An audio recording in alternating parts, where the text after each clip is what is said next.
Un empire qui a péri dans les flammes, Persépolis. Persépolis est l'emblème de la puissance de l'Empire perse. Les ruines de la capitale de l'Empire se trouvent dans la province de Fars, dans le sud de l'Iran. La dynastie achéménide, 550 ans avant Jésus-Christ, va devenir un vaste empire qui s'étendra dans tout l'Orient. La ville de Persépolis a mis 60 ans pour être construite pendant le règne de 3 rois. Elle fut nommée la porte de tous les pays car les sujets de l'Empire, issus des différentes nations, devaient passer par elle lorsqu'ils rendaient visite au roi. Cette structure mesure 21 mètres de haut. Des taureaux colossaux, symboles de Dieu, soutiennent les poutres. La salle d'audience et la trésorerie ont été construites avec des matériaux recueillis dans des endroits éloignés de l'Empire.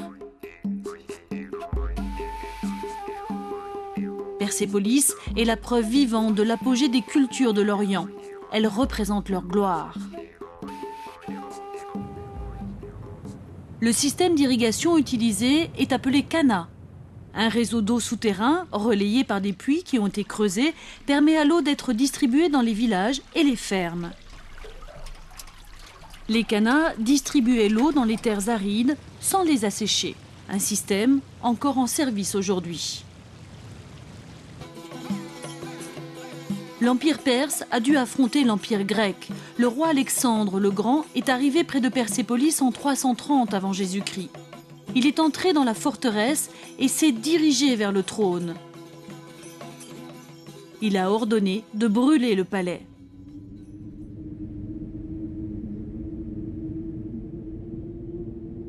Les bas-reliefs dans la salle du trône montrent la grandeur de l'Empire. Le peuple équestre de Scythia a contribué à sa puissance militaire. Les Phéniciens portent des récipients.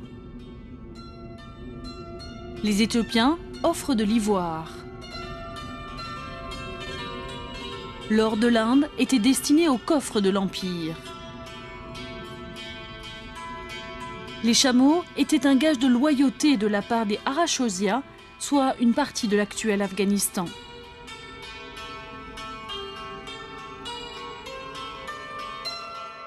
La dynastie des Achéménides est devenue un puissant empire qui a duré plus de 2 siècles.